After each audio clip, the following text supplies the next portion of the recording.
안녕하세요. 현대의 진리를 전하고 있는 에스더입니다. 오늘도 우리가 구속의 파노라마를 연구를 해 보고자 합니다. 지난 시간에 우리가 세천사의 기별을 이제 공부해 오고 있는데요. 그 공부를 하기 전에 우선 좀 약간 안내 말씀을 드리고자 합니다. 지금 제가 다니고 있는 교회가 현대진리연합운동이라는 교회입니다. 이 교회는 정말 그 재림교회에서 나온 그런 독립선교 그런 교파가 아니라, 그런 단체가 아니라 정말 그 하나님의 법계를 법계의 그 이동 경로를 따라서 내려온 그 적통입니다. 이건 무슨 말씀이냐면 재림교회가 1888년도 그 기별을 거절했을 때 그 기별을 받은 자들을 그 교회에서 이렇게 출교를 당해서 그 출교를 당한 무리가 개혁운동 세계선교회라는 그 조직인데, 그 조직이 계시록 18장에 그 넷째 천사의 그 기별을 받은 실체입니다.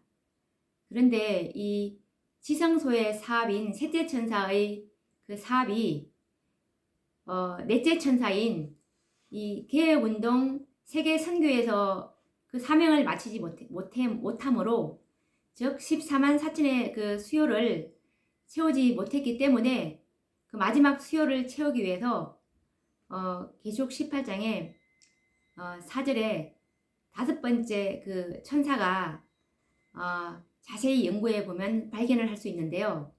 그 다섯 번째 그 천사의 실체가 바로 현대진리연합운동입니다. 그래서 이 개혁운동인 넷째 천사에 의해서 그 조직 안에서 출교를 당한 한 무리가 있는데, 그 무리가 추측이 되어서 이 남은 무리인 현대진리연합운동을 이제 설립하게 되는데, 더 이상의 기별은 없습니다. 왜냐하면 초기 문제 큰 외침장에 보시면 이 계시록 18장은 두 기별이 연합되어 있고, 이 계시록 18장 기별은 셋째 천사의 기별이라고 분명히 나와 있습니다. 그래서 셋째 천사의 사업을 돕기 위해서 이 계시록 18장 천사가 이게 기별이 주어졌는데, 이 수요가 14만 4천의 그 수요가 채워지면 마태복음 20장에 보시면 그 추수사업이 끝나게 됩니다.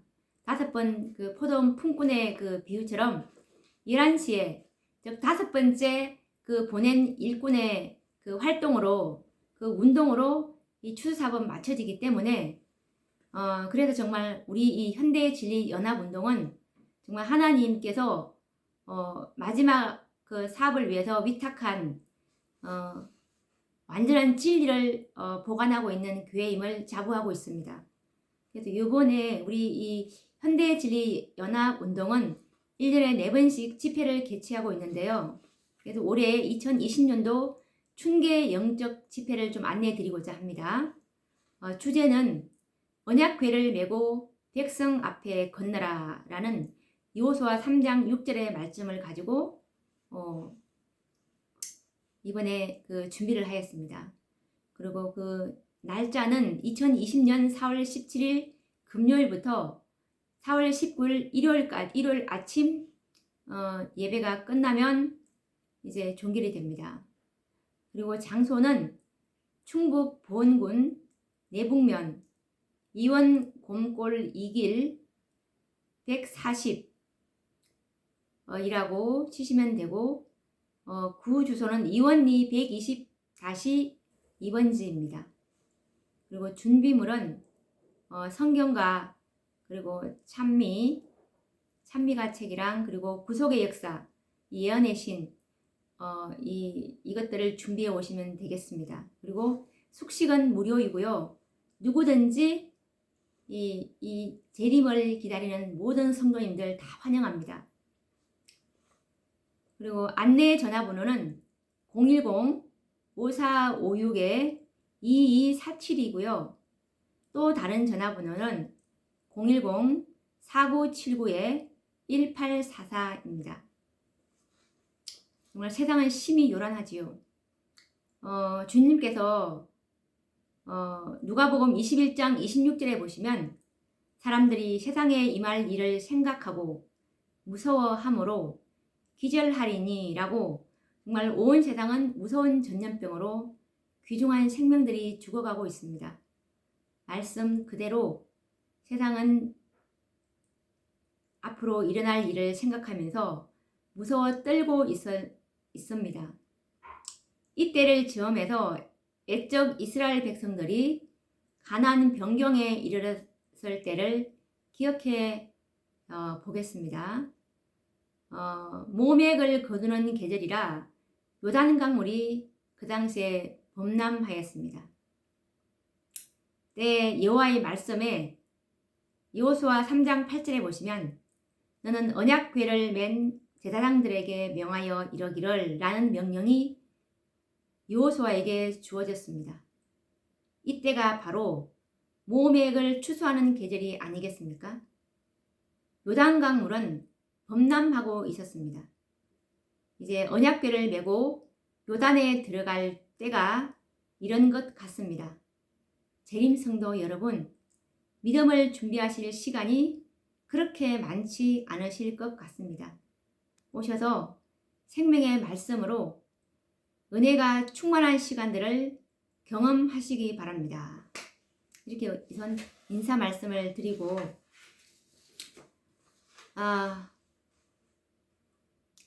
그 예전에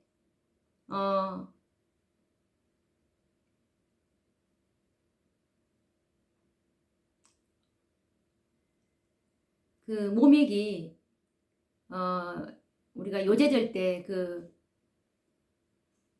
보리를 이렇게 한 단 미리 이제 그 밭을 정해서 그것을 이제 그 따로 한 줌을 이게 거두기 전에 이렇게 요제될 때 바칠 때 이렇게 세 개를 묶었다고 합니다. 한 줌 한 줌 이렇게 세 개를 묶어서 세 개를 묶어가지고 이렇게 단을 이렇게 묶어가지고 이제 그렇게 이렇게 베었어요. 그래서 이제 그 요제될 때 하나님 앞에 이제 흔들어서 이렇게 바치는데 우선 그 다른 그 보리를 추수하기 전에 먼저 이렇게 바치는 것입니다. 그래서 이게 먼저 바치는 것이 있다는 뜻입니다. 그래서 정말 하나님의 그 구별된 백성들인 레위인들, 이 14만 4천인들, 정말 이들이 헤일 수 없는 그 무리와 구별되는 그 구원받은 자들이라는 것을 거기서도 우리는 표상을 통해서 알 수가 있습니다. 먼저 이렇게 세 단을 묶어서 이렇게 베어서 하나님께 흔들어서 바치는 그런 것을 묵상하시면서 이 그 흔들어서 바치는 그 모맥에 들어갈 수 있는 그 특권을 받기 위해서 우리가 오늘도 정말 하나님의 그 말씀으로 성경 지식에 대한 깊은 깨달음, 이들이 바로 그 영적 레위인들 14만 4천인들인데 우리가 하나님의 길을 알고 가는 그 똑똑한 그 지성소에다 바치는 제물은 염소라고 했듯이 이 염소와 같이 정말 영특한 하나님의 백성들이 되기를 바라며 오늘도 지난 시간에 이어서 우리가 또 재림운동 당시의 그 상황을 좀 더 그 상황을 좀 더 연구를 한 다음에 이제 첫째 천사의 기별을 좀 더 들어가 보도록 하겠습니다. 우리가 이 지난 시간에 이 정말 그 1844년 3월 21일까지 그 날짜를 잡았었는데 그때도 이제 그 첫 번째 실망으로 그들이 실망을 했었죠. 그래서 이제 지체되는 시간이 있었습니다. 그래서 이 밀러 주의는 1844년 8월 중반에 뉴햄퍼셔 엑스터에서 열린 장막 집회에서 새로운 원동력을 이제 발견하게 됩니다. 그 집에서 밀러주의 목사인 사무엘 스노우 목사님이 다니엘 8장 14절에 2300일의 예언의 성취가 1844년 가을에 이루어진다는 것을 수학적인 계산을 통해서 설득력 있게 설명을 하게 됩니다. 사실 유대릭의 절기에 대한 그 포괄적인 연구를 통해서 그 스노우 목사님은 성소 정결에 관한 다니엘의 예언이 유대력의 7월 10일에 해당하는 대속제일에 완성된다고 레위기 23장 27절 말씀을 인용하셨습니다. 그래서 이 스노우는 밀러주의자들이 여전히 그리스도의 재림으로 해석한 그 정결의 정확한 날짜를 계산했다고 주장했습니다. 1844년 그날은 카라이파 유대인의 계산에 의하면 10월 22일이었습니다. 그러니까 이제 대속제일이 7월 10일이니까 그 해에 그 카라이트 유대력으로 계산하니까 10월 22일로 나왔던 것입니다. 그래서 그리스도는 1844년 10월 22일 그때 그 당시에 8월 중반에 이것을 발견했으니까 2달 안에 예수님이 오실 것이라고 설명을 하게 됩니다. 그래서 이 사무엘 스노우의 설명은 밀러주의 청중들을 다시 한번 충전시키게 되는데요. 그들은 가능한 신속하고 멀리 퍼져나갈 만한 그들의 긴급한 메시지를 전하기 위해서 이제 엑스터 그 장막 집회를 떠나게 됩니다. 그래서 그들은 이렇게 외치게 되는데요. 보십시오. 신랑이 오십니다. 예수님이 제7월 10번째 날에 오십니다. 시간이 얼마 남지 않았습니다. 준비하라. 비록 밀러, 하인즈 그리고 다른 지도적인 재림 신자들이 특정 날짜에 그들의 소망을 고정하는데 주저했지만 제7월 운동의 뜨거움은 큰 믿음의 무리의 그루트계에서 타는 불처럼 퍼져나가게 됩니다. 그래서 조지 스토저의 말은 유행병처럼 열병이 퍼져나가는 느낌을 우리에게 전달해 주는데요. 이 9월 달에 1844년 9월에 이 조지 스토저는 이렇게 쓰게 됩니다. 나는 전에 경험해보지 못한 마음으로 펜을 들었다. 나의 마음속에 의심을 넘어서 제7월의 10번째 날은 하늘의 구름 속에 계신 우리의 주님 예수 그리스도의 나타나심을 증거할 것이다. 그날은 불과 며칠 남지 않았다. 준비되지 않는 이들에게는 끔찍한 순간이겠지만 준비된 이들에게는 영광의 날이 될 것이다. 나는 출판을 통해서 해왔던 마지막 호소를 해야 한다고 느낀다. 나의 마음은 충만해졌다. 아, 우리는 지혜로운 자나 어리석은 자나 둘 다 졸았고 잠들었었다. 하지만 우리 주님은 그것에 대해서 이미 말씀하셨고 성경은 성취되었다. 그리고 이것은 우리 주님의 인격적인 재림 과정에 있을 사건들과 관계된 마지막 예언이다. 지금이 참된 밤중 소리다. 전의 것을 깜짝 놀라게 하는 경고였다. 지금 이 참된 밤중 소리는 큰 소리로 들린다. 오, 얼마나 엄숙한 시간인가 라고 이 조지 스토즈가 그 당시 재림운동가였습니다. 이 미드나잇 크라이라는 밤중 소리에서 10월 3일 날 1844년에 이렇게 쓰셨습니다.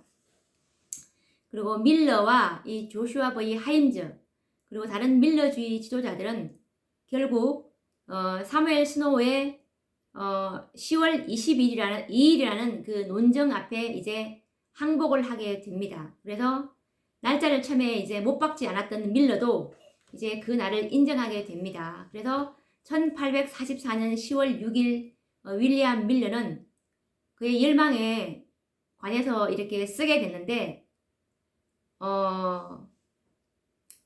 미드나잇 크라이라는 밤중 소리에 1844년 10월 12일 날 이렇게 기고하게 됩니다. 뭐라고 이렇게 쓰셨냐면 그때 친애하는 하임저 형제에게 나는 전에 결코 보지 못한 제 7월 안의 영광을 봅니다. 오 나의 하나님은 감사합니다. 스노우 형제, 스토저 형제 그리고 다른 형제들에게 내 눈을 열어준 그들의 유용함에 축복에 있기를 바랍니다. 나는 그의 집에 있습니다. 영광, 영광, 영광. 나는 그 시간이 정확하다고 믿습니다. 나의 영혼이 충만해져서 그를 쓸 수가 없군요. 나는 당신과 주님의 호소를 사랑하는 모든 이들이 그분께 이 영광스러운 진리로 인해서 감사하길 요청합니다. 나의 의심들, 두려움들, 그리고 어두움도 모두 사라졌습니다. 나는 우리가 틀리지 않았다고 믿습니다. 하나님의 말씀은 진실됩니다. 그리고 나의 영혼은 기쁨으로 충만합니다. 내가 이 기쁨을 얼마나 외치길 바라는지 모릅니다. 나는 왕의 왕이 오실 때 외칠 것입니다. 생각한데 나는 당신이 밀러 형제는 지금 광신적이라고 하는 말을 듣습니다. 당신이 좋은 대로 나를 불러도 좋습니다. 나는 신경 쓰지 않습니다. 그리스도께서 제 7월에 오실 것이기 때문입니다. 그리고 그분은 우리 모두를 축복하실 것입니다. 영광스러운 소망이여라고 이렇게 미드나잇 크라이에서 이렇게 말씀을 기고하셨습니다. 그리고 10월 16일 이 조슈아 V 하임즈 목사님은 The Advent Herald의 출판을 중지한다고 발표했습니다. 이 Advent Herald라는 그 뜻은 Advent Herald라는 뜻은 그 예수님의 강림을 말하는 것이고 헤럴드는 그 어떤 기별을 알린다라는 뜻입니다. 그러니까 재림을 알린다라는 그런 뜻이겠죠.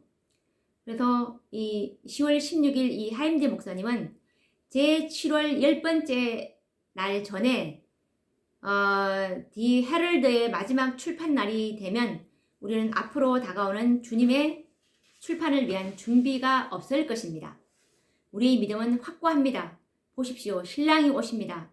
그분을 맞이합시다. 라고 AH 1844년 옥토버 16일이니까 10월 16일 날 이렇게 말씀을 하셨네요. 그래서 이점에서 우리는 밀러주의자들의 흥분된 모습을 상상해 볼 수가 있겠죠.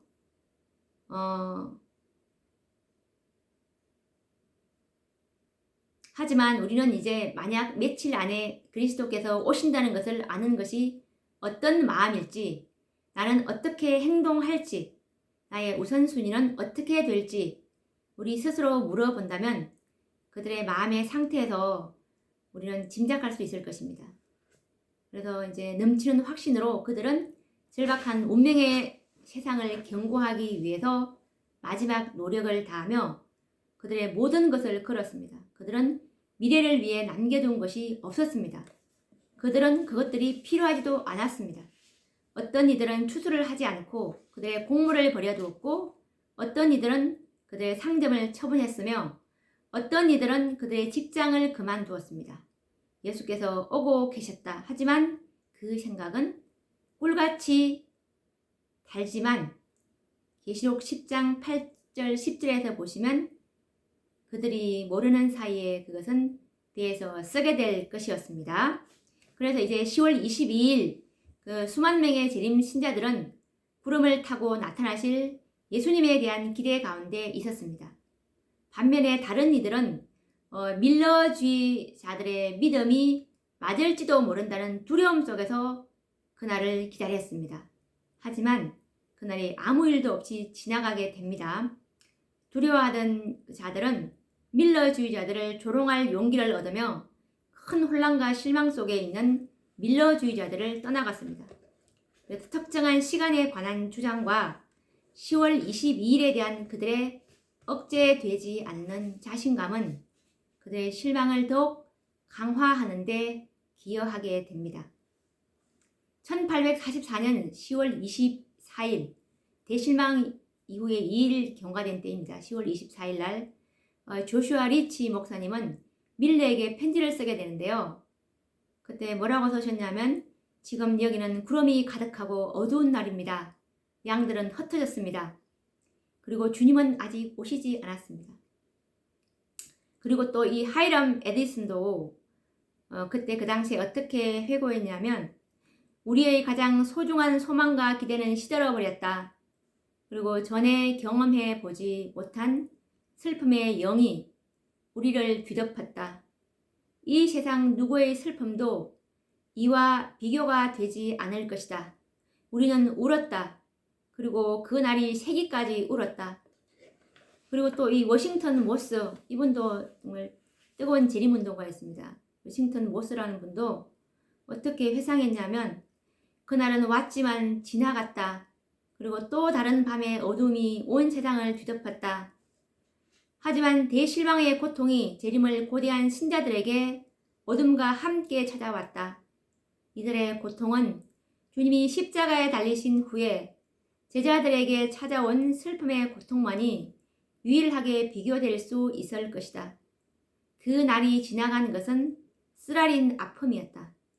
참된 신자들은 그리스도를 위해 모든 것을 버려왔으며 전에 경험해 보지 않는 그리스도의 임재를 나누었었다.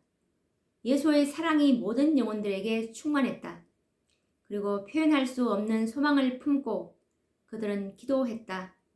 오시옵소서. 우리 주님 예수여 속히 오시옵소서. 하지만 그분은 오시지 않았다. 그리고 지금 야유하고 욕하는 이들의 눈앞에서 걱정, 당혹스러움, 그리고 생명의 위협으로 다시 돌아가는 것은 믿음과 인내의 혹독한 시험이었다. 하임즈 목사님이 버몬트의 워터베리를 방문했을 때 이렇게 말했다. 형제들은 또 다른 추운 계절을 준비해야 할 것입니다. 나의 마음은 거의 감당할 수 없는 상태가 되었습니다. 나는 집회 장소를 떠났습니다. 그리고 어린 아이와 같이 울었습니다. 라고 뉴비엔 헤럴더 1901년 메이 7일이니까 5월 7일 날 1901년 5월 7일 날 이렇게 회상하면서 말했습니다. 하임즈 목사님이 1901년도에 이렇게 그때의 장면을 회상해서 써셨네요. 그때의 상황이 어땠을까요? 정말 우리는 그 운동의 시작이자 대표적인 인물인 밀러가 그 경험으로 크게 흔들렸을 것이라고 생각할 수도 있는데 하지만 겉으로 보기에도 그는 낙관적인 태도로 공적인 전도 활동을 계속했다고 합니다. 그래서 1844년 11월 10일 한 달 뒤에 이제 윌리엄 밀러가 이렇게 밝히고 있는데요. 뭐라고 했냐면 그 미드나잇 크라이라는 그 잡지에서 1844년 12월 5일 날 이렇게 쓰셨습니다. 이 윌리엄 밀러가 비록 나는 2번이나 실망을 경험했지만 좌절하거나 절망하지 않았다. 하나님은 성령님 안에서 나와 함께 하시고 나를 안위하고 계신다. 비록 적들과 비난하는 이들이 나를 둘러싸고 있을지라도 나의 심령은 완전히 평안하며 그리스도께서 오신다는 나의 소망은 전보다 더 강해졌다. 나는 내가 해야 하는 의무를 마쳤을 뿐이다. 형제들이여 흔들리지 마십시오. 어느 누구도 그대의 면류관을 취하지 않도록 하십시오. 나는 나의 마음을 또 다른 시간에 고정했습니다. 그리고 여기서 나는 하나님께서 더 큰 빛을 비춰주시기까지 서 있을 것입니다. 그리고 그 날은 오늘입니다. 오늘입니다. 그분이 오시는 날은 오늘입니다. 그리고 나는 내가 그토록 갈망한 그분을 볼 것입니다. 라고 1844년 12월 5일자 쓰셨습니다. 이렇게 밀러의 확신에 찬 고백에도 불구하고 밀러주의 상당수가 재림신앙을 포기하게 되는데요.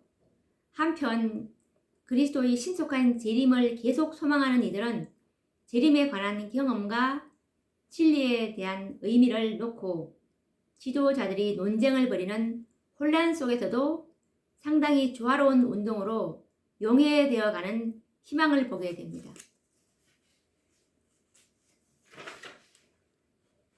이렇게 1844년 10월 22일 대실망의 여파 이후에 밀러주의 재림운동은 극도의 혼란에 빠져 있었습니다. 왜 그렇지 않겠습니까? 이 소망의 높이만큼 절망의 깊이도 깊었습니다. 기대했던 재림의 사건이 일어나지 않았을 때 그들이 가졌던 수학적인 확신은 충격에 빠진 그들을 떠나가 버렸습니다. 실망하던 밀러주의자들의 모습을 완전하게 그려내기는 불가능하겠지만 이 대다수의 밀러주의자들은 재림신앙을 떠나서 자신들의 교회로 돌아가거나 세속적인 무신론에 휩쓸려 나가게 됩니다.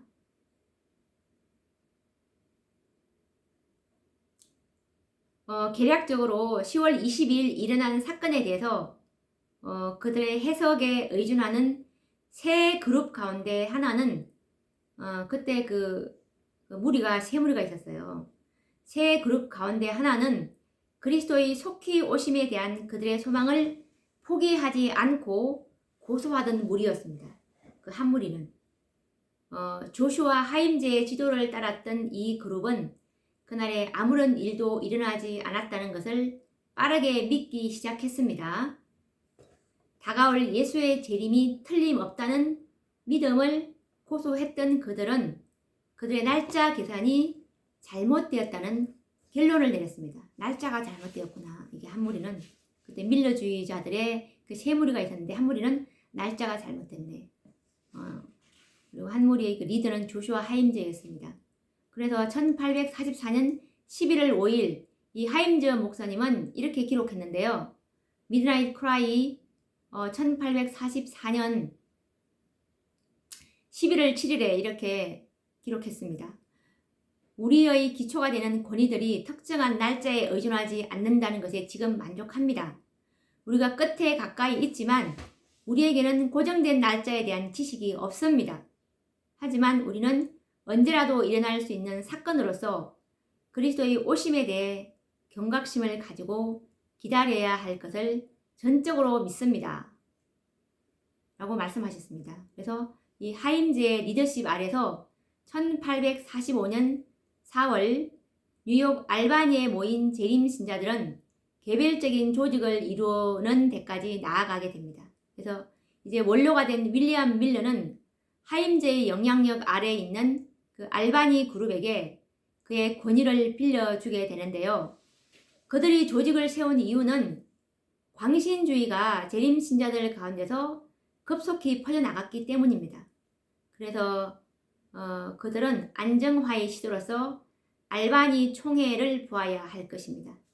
알바니 총회라는 그 조직을 이제 그들이 조직하게 됩니다. 그래서 대실망 이후에 등장한 또 이 두 번째 그룹은 어떤 그룹이냐면 두 번째 그 무리들 영적 체험을 강조하는 이들이었는데요. 재림 신자들 가운데 이 무리가 10월 22일의 사건에 영적인 해석을 제공한 사실에서부터 그들의 이름을 얻었는데요. 이 영해주의자들은 그 시간과 그 사건이 정확했다고 믿었습니다. 시간과 10월 20일 그 사건의 시간은 정확했고 그 사건도 정확했다. 그래서 예수님이 정말 재림했다. 그런데 다시 말해서 그리스도는 10월 22일에 오셨다. 하지만 그것은 영적으로 오셨다. 이런 또 해석하는 그 두 번째 무리였습니다. 그래서 이 광신주의는 이 영해주의자들 가운데서 일어나게 되는데요. 그들은 천년기 안식에 들어왔으므로 일하기를 그만둬야 하며 어떤 이들은 자신들이 죄가 없는 상태가 되었다고 주장했습니다. 그래서 어린아이와 같이 되어야 한다는 문자적 명령을 따른 또 다른 이들은 포크와 칼을 버렸고 무릎과 손으로 기어 다녔습니다. 정말 어처구니가 없죠. 말할 필요도 없이 이 카리스마적 열광주의의 출현은 많은 이들을 그 소용돌이 속으로 휩쓸었습니다. 정말 또 이렇게 따라간 무리도 있었습니다. 대실망 이후에 등장한 이제 세 번째 그룹입니다. 두 번째 그룹은 그 영해주의 말고요. 세 번째 그룹은 어떤 그룹이냐면 재림신자, 이 세 번째 재림신자 그룹은 시간 계산은 정확했지만 기대했던 사건이 잘못되었다. 시간은 22일 날 맞는데 그 사건이 틀렸다.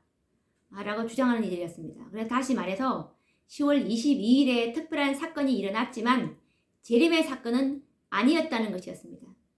그들 가운데 결과적으로 제7일 안식일 예수재림교회의 재림운동으로 발전하게 될 미래의 지도자들이 이 세 번째 그룹에 속해 있었다고 보시면 됩니다. 그래서 이 작은 그룹은 하임들을 따르는 다수의 무리를 1844년 재림운동에서 겪은 경험의 타당성을 부정함으로 인해서 재림 기배를 포기한 것으로 보았습니다. 비록 이 세 번째 그룹이 근본적으로 가장 작았지만 그들 자신은 이전 가장 강력했던 밀러주의 운동의 진정한 계승자로서 보게 되었습니다.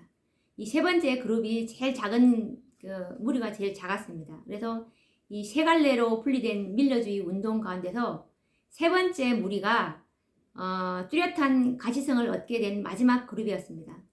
이 마지막 그룹이 뚜렷한 그 재림 신앙으로 규정되기 전에 우선 두 가지 설명을 해야 하는데요. 하나는 뭐냐면 1844년 10월 22일 무슨 일이 일어났는가, 그리고 두 번째는 정결해져야 할 성소는 무엇인가, 이것에 대한 그 명확한 그 정립이 있어야 했었습니다. 그래서 이제 이것을 이제 분명하게 이해하기 위해서 이제 1844년 10월 23일에 어떤 한 사건이 일어나게 되는데요. 그날에 1844년 10월 23일에 그러니까 10월 22일 날 대실망을 맞이한 그 다음 날이에요. 그 다음 날에 뉴욕 포터 깁슨의 감리교 농부인 이 하이람 에디슨은 동료 신자들과 기도하던 중에 빛이 주어질 것이며 우리의 실망은 설명될 것이다 라는 확신을 얻게 되었습니다. 그래서 기도회가 마친 후에 그와 교우 한 사람이 다른 신자들에게 용기를 북돋기 위해서 떠나가게 됐는데요. 그들이 들판을 지나가고 있을 때 특별한 경험을 이 하이람 에디슨이 하게 되는데 그날의 경험을 어떻게 말하냐면 내가 들판의 중간쯤 왔을 때 하늘이 나의 눈에 열리는 것처럼 보였다. 나는 분명히 그리고 확실히 보았다. 우리의 대제사장은 2300일의 끝 7월 10일에 하늘 지성소에서 나와서 이 지구로 내려오지 않으시고 단번에 성소의 두 번째 칸으로 그날 들어가셨다. 그분은 이 땅으로 오시기 전에 지성소에서 해야 할 일을 가지고 계셨다. 그때 에디슨의 마음은, 이 하이람 에디슨의 마음은 너의 입에는 꿀같이 달겠지만 너의 배는 쓸 것이라는 작은 책의 설명과 함께 요한계시록 10장에 이끌렸습니다. 그래서 이 밀러주의자들의 경험을 요한계시록 10장에 나타난 고통과 즐거움의 경험과 비교하면서 이 하이람 에디슨은 그 장을 마무리하는 이 말씀에 주목하게 되는데 이 말씀이 바로 다시 예언하리라 였습니다. 계시록 10장에 보면 다시 예언하리라는 그 말씀 있죠. 이 말씀에 주목하게 됩니다. 그때 그 앞서가던 동료의 호출은 에디슨이 주위에 일어난 특별한 장면을 인식하도록 이끌게 됐는데요. 동료가 무슨 일이냐고 물을 때 에디슨은 주님께서 우리의 실망에 대한 새빛을 주셔서 아침에 드린 우리의 기도에 대해 응답을 하셨습니다 라고 대답하게 됩니다. 그래서 이제 이 에디슨의 그 이상은, 주님께서 주신 이 이상은 곧 O.R.L. 크로지어와 F.B. 한과의 성경 공부로 이끌게 되는 계기가 되는데요. 그래서 이제 그들은 10월 23일에 에디슨의 경험과 같은 맥락에서 다니엘 8장 14절에 성소의 정결은 지구 혹은 교회가 아니라 하늘 성소의 정결이며 이 땅의 성소는 모형이라는 결론을 내리게 됩니다. 이 한과 그리고 에디슨은 발견된 말씀이 흩어진 이들에게 그날의 실망을 설명할 뿐 아니라 형제들을 올바른 길로 다시 인도할 수 있을 것이라 믿게 됩니다. 그래서 이제 결과적으로 이 크로지어가 성소를 주제로 글을 쓰고 인쇄 비용을 함께 짊어지기로 합의하게 됩니다. 그래서 이제 이 에디슨에 따르면 크로지어는 1845년 초기 기간에 The Day, The Un이라는 인쇄물로 그들이 함께 연구한 결과물을 출판하기 시작하게 되는데요. 1846년 2월 7일 제이콥스는 모세의 율법이라는 제목으로 The Day Star Extra에 그들의 발견물을 출판하게 됩니다. 그래서 이런 성경 연구를 통해서 크로지어와 그의 동료들은 1844년 10월 22일에 무슨 일이 일어났는지, 그리고 성소가 정결해진다는 것이 무슨 의미인지에 대한 질문들의 대답들을 제공할 수가 있게 됩니다. 우리는 모세의 율법에 제시되는 것을 바탕으로 가장 중요한 결론들을 다음과 같이 요약할 수 있다. 첫 번째, 문자적으로 하늘의 성소가 존재한다.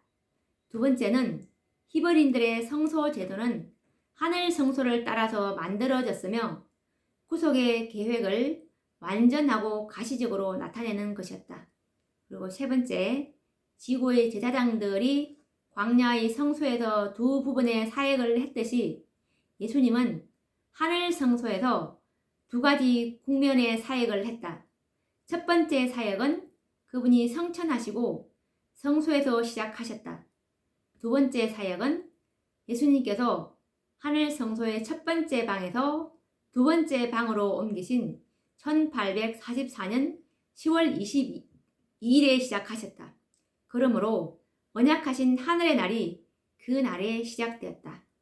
그리고 네 번째, 그리스도의 사역의 첫 번째 국면은 용서와 관계된 것이며, 그러니까 성소의 첫째 칸에서 하시는 그분의 봉사는 용서와 관계된 것이며, 이 두 번째 사역, 즉 지성소에서의 그분의 봉사를 말하는 것입니다.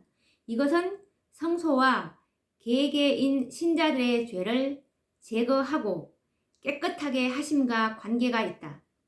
그리고 다섯 번째는 다니엘 8장 14절의 정결은 죄로부터 깨끗하게 됨과 불이 아니라 피로 완성됨을 의미한다. 그리고 여섯 번째는 그리스도는 두 번째 방에서 그분의 봉사를 마치시기 전까지 재림하시지 않을 것이다. 라고 이렇게 그들이 공부한 것을 이제 결론을 이렇게 내게 됩니다. 그래서 이제 하이람 에디슨, 크로지어, 그리고 이란 이분들의 합동 연구가 하이람 에디슨의 10월 23일에 그 계시를 확정하게 됩니다. 그래서 다니엘 7장에서 9장까지와 요한계시록을 연결하고 히브리서와 레위기와 같은 책들을 집중적으로 연구함으로 인해서 그들은 성소의 정결에 대한 설명에 이르게 되는데요. 또한 이들은 희미하게나마 많은 사람들, 그리고 나라들, 그리고 민족과 왕들 앞에서 다시 예언하여야 하리라는 요한계시록 10장 11절의 말씀을 이해하기 시작했습니다. 하지만 1840년대 후반기 동안에 세상을 향한 예언의 개념은 성소의 정결과 그와 관련된 교리로 그 빛을 깨닫지 못한 다른 밀러주의자들에게만 국한되게 됩니다. 성소 정결에 대한 새로운 이해는 이후 제7일 안식일 예수 재림교 신학 발전에 있어서 정말 중요한 초석이 되었는데요. 밀러에게서 시작된 이 긴박한 재림 기별과 함께 하늘 성소의 두 번째 방, 즉 지성소에 계신 예수님의 사역은 정말 이 재림 교단으로 성장해 가는 데 있어서 근원적인 가르침이 되게 됩니다.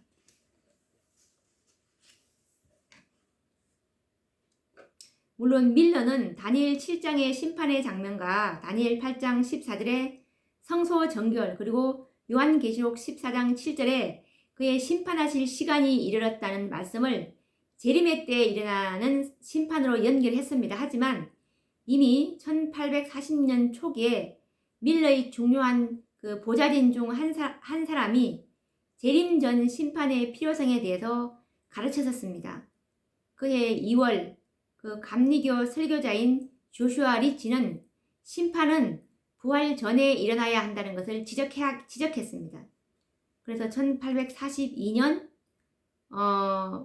까지 이 조슈아 리치는 그의 관점을 다듬으며 재림의 때에 생명으로 일어날 자와 죽음으로 남을 자를 나누는 신성한 일은 반드시 예비적으로 조사심판이 필요함을 지적하게 됩니다.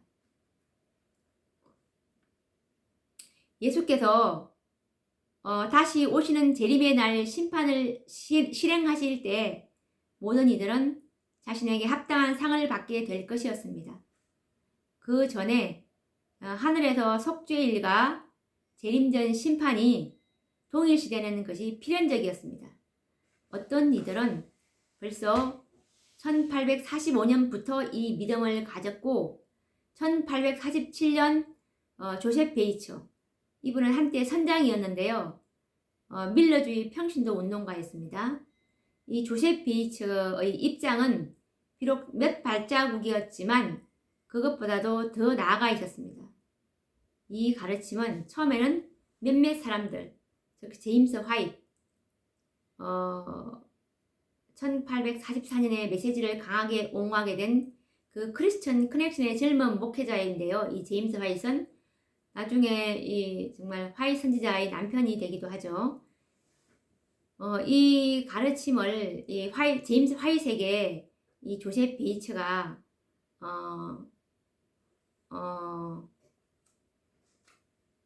가르쳤는데 이 반대를 받았어요. 그래서 이 1850년 중반부터 이제 견고히 확립하게 됩니다.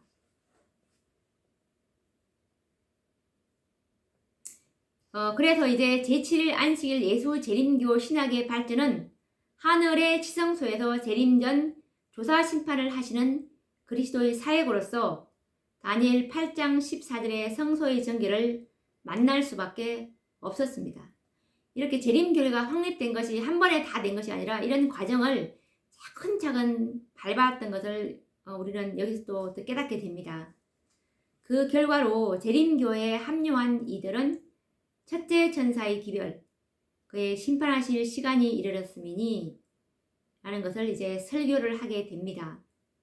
그래서 그들은 실제로 1844년 10월 22일이 재림 전 심판의 시작을 알리는 것으로 해석했습니다.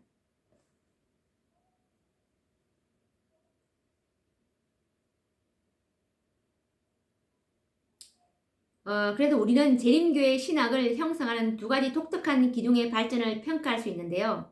첫 번째는 밀러주의로부터 기원하는 것으로 예수의 재림은 인격적이고 신속하며 천년기 전에 있을 것이다.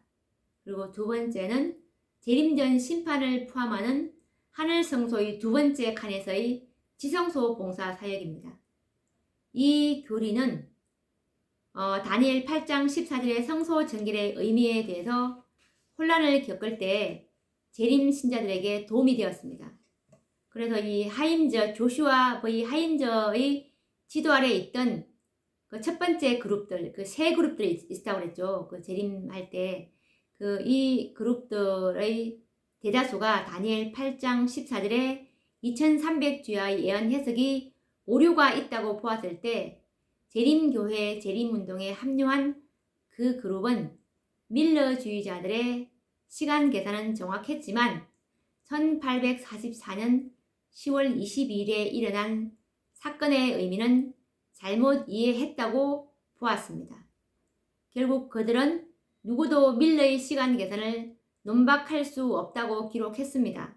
하지만 이후 연구는 이것을 더욱 명료하게 했는데 밀러주의자들은 정결과 성소 이 두 가지의 상징성을 잘못 해석했다고 여겼습니다. 그래서 이제 혼란을 겪고 있는 믿음의 작은 연합체는 강력한 힘으로 밀러의 재림운동을 이끈 예언의 플랫폼에서 이제 하차하기를 거절했습니다. 대신에 밀러와 스노우의 통찰을 기초로 그들이 믿는 것을 올바르게 믿기 위해 노력했습니다. 그들은 재림의 날이 가까웠다는 메시지와 함께 세계를 깨우는 일을 위해서 하나님께서 밀러를 부르셨다는 것을 깊이 확신하게 되는데요. 이 밀러주의 메시지와 10월 22일의 정확성에 대한 예언적 타당성은 17세의 엘렌 하몬이 예언 사역으로 부르심을 받은 것과 밀접한 관련이 있었습니다. 1844년 11월 대다수의 밀러주의자들처럼 이 엘렌 화이트는 10월 20일에 관한 믿음을 포기했었습니다. 하지만 그녀에게 놀라운 일이 일어나게 되는데 후일에 이제 그 엘렌 화이트이 이렇게 회상을 하게 됩니다. 1844년 12월 가족 예배에서 내가 기도하던 중에 성령님께서 내게 임하셨습니다. 이상을 보는 중에 그녀가 다른 동료들을 찾았지만 그들을 볼 수 없었다. 그리고 한 목소리가 작고 높은 어조로 들려왔다. 그녀는 그 경험을 이야기했다. 거기서 나의 눈은 높은 곳을 향했고 직선의 좁은 길을 보았습니다. 이 길 위에서 재림을 소망하는 이들이 하늘 도성을 향해 여행하고 있었습니다. 그 길의 끝에는 하늘 아버지가 계셨습니다. 그들은 그 길의 시작에서부터 뒤에서 비춰오는 밝은 빛을 가지고 있었습니다. 천사가 내게 이것은 밤중 소리라고 말했습니다. 이렇게 하나님께서는 10월 22일이 예언의 성취라는 것을 확정하셨습니다. 엘렌 하몬은 계속해서 말을 이어가게 되는데요.